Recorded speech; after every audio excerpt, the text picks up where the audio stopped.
Pak Prabowo dalam pidatonya di Semarang melakukan suatu hal yang elit-elit kita jarang melakukan, atau itu minta maaf di depan publik. Ini luar biasa. Dan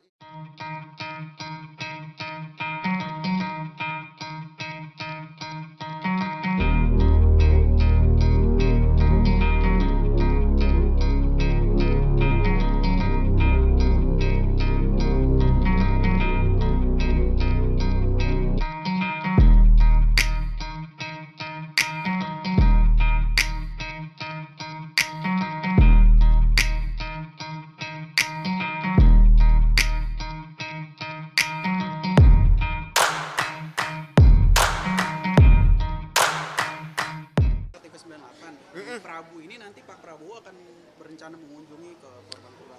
sedang kemarin Pak Prabowo dalam pidatonya di Semarang melakukan suatu hal yang elit-elit kita jarang melakukan, atau itu minta maaf di depan publik. Ini luar biasa. Dan itu menurut saya sebuah langkah awal untuk Pak Prabowo. Saya harapkan diakuti, karena kan beliau kan tidak bermasalah pribadi dengan saya, ya. Ya, silakan bisa bertemu dengan yang lain, bisa keluarganya, entah mau diekspos atau diam-diam terserah, ya itu kekurangan beliau. Tapi menurut saya ada baiknya terus terang saya mendapatkan usulan dari teman-teman yang menjadi korban penculikan bahwa mereka ingin ya Pak Prabowo ketemu. Kalau perlu nggak usah pakai media, biarkan itu menjadi peristiwa personal yang tulus tanpa media. Tapi kalaupun harus pakai media pun nggak apa-apa. Tapi kita nggak menuntut harus pakai media. Teman-teman yang itu korban penculikan dan keluarganya terbuka untuk itu. Jadi menurut saya kalau Pak Prabowo berani minta maaf di depan publik pada saya, depan publik, ya tentu saja kenapa tidak. Pasti itu jauh lebih mudah bagi beliau untuk sekedar ngomong minta maaf atau apa pada mereka tanpa depan publik, saya kira itu ya. Minta maaf di aksi Kamisan di depan istana.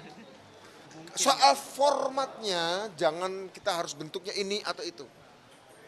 Misalnya tidak mengunjungi di Kamisan, tapi dikunjungi rumahnya satu persatu. Kalau tidak harus di depan istana kan, tidak harus dibuat sedramatis itu juga. Bisa saja begitu, ya bisa saja begitu, ya kira-kira begitu. Tapi ingat ya, agenda-agenda tadi tidak boleh menutup mata kita bahwa ada tantangan paling besar ke depan, dan itu nggak bisa diselesaikan dengan sekedar populisme. Ya. Oke, Abang udah ya. Soalnya kan dari